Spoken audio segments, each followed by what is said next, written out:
একজন শিক্ষক বলেছিল যে আসলে পড়াশোনায় কখনো এক্সকিউজ খুঁজতে না, যে আমার এইটা নাই এই জন্য আমি পারতেছি না, তোমার যেইটা আছে সেটা সর্বোচ্চ ইউজটা করো। তো তখন আমি এই জিনিসটা ভাবতাম যে আসলে আমার হাতে এখন পরিশ্রম আছে। আমার এই মেজো ছেলে আলামিন, আব্বা আমি কি মেডিকেল পড়বো, মানে ডাক্তারি পড়বো না ইঞ্জিনিয়ারিং পড়বো? এরপর বললো যে মা তুমি তো একজন অসুস্থ মানুষ, তোমার তো চিকিৎসা ভালো একটা আর্থিকের কারণে দিতে পারে না আব্বাই, তাইলে আমি ডাক্তারি নিয়ে পড়ি।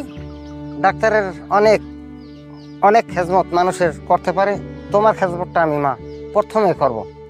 আমার পরিবারে আমরা 4 ভাই বোন লেখাপড়া করতাম। তো তখন দেখতাম যে আমার বাবার যে আমাদের যে পড়ালেখার খরচ সেটা দিতে অনেকটাই হিমশিম খাচ্ছে। যে আমি ভাবতাম যদি আমি আমার বাবার দোকানে একটু বসি বা আমার বাবার কাছে সাহায্য করি, তো তাহলে আমার বাবার ওই দিক থেকে একটু উপকার হচ্ছে এবং আমার বাবার একটু কষ্ট কম হচ্ছে। সবসময় একটা জিনিস মাথায় রাখতাম যে না, আমাকে দিন শেষে ভালো একটা কিছু করতে হবে এবং পরিবারের জন্য এমন কিছু একটা আনতে হবে যেটা দিয়ে আমার পরিবারের যত কষ্ট ছিল সেই কষ্টটা যেন একদম মুছে যায়, এরকম একটা চিন্তা ভাবনা সবসময় ছিল।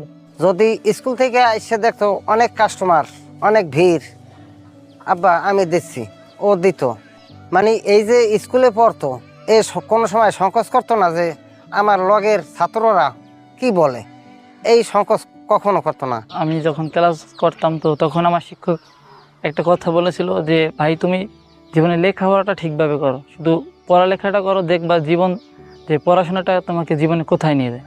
তো সেইটা প্রথমে মাথায় নিয়েছিলাম যে আসলেই দেখি পড়াশোনা করে আমার পরিবারের অবস্থা এবং নিজের অবস্থা কিছুটা উন্নতি করা যায় কিনা। অনলাইনে ক্লাস করে মোবাইল ধারা, এই ফাঁকে আমাকে বলছে যে আব্বা কিছুই তো চাইলাম না এই পর্যন্ত, আমাকে একটা ল্যাপটপ দেন।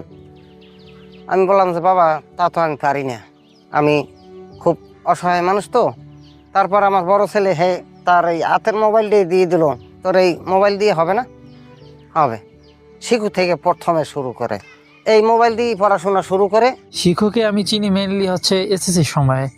এসএসসির সময় যে আমার ফ্রেন্ড তখন ও শিক্ষকতে ক্লাস করতো, তো ও মানে শিক্ষকের কথাটা আমাকে বলছিল। তো তখন আমি যে শিক্ষক যে কিছু ফ্রি এক্সাম থাকতো, তো শিক্ষক ওই ফ্রি এক্সামগুলো দিতাম। আর মেইন যাত্রাটা শিক্ষকতা শুরু হয় যে কলেজে উঠে আর কি, মানে ক্লাস খুবই ভালো লাগতো আর কি। শুরুটা অনেক ভালো ছিল আর কি, এনজয়েবল, মানে মোটিভেশন বলেন, গাইডলাইন বা কিভাবে কি করতে হবে, পুরো যাত্রাটা মানে বুঝতাম না যে মানে কলেজ সময়টা যে ইম্পর্টেন্ট, এই ইম্পর্টেন্ট জিনিসটা মানে বুঝতে পারছি যে শিক্ষক মানে যে টিচাররা ভাইয়ারা যে গাইডটা করতো ওইটা থেকে। আর শিক্ষক সবচেয়ে যেটা আমার ভালো লাগতো যে প্রথম দিকে আসলে এরকম ভালো একটা টিচার প্যানেল এবং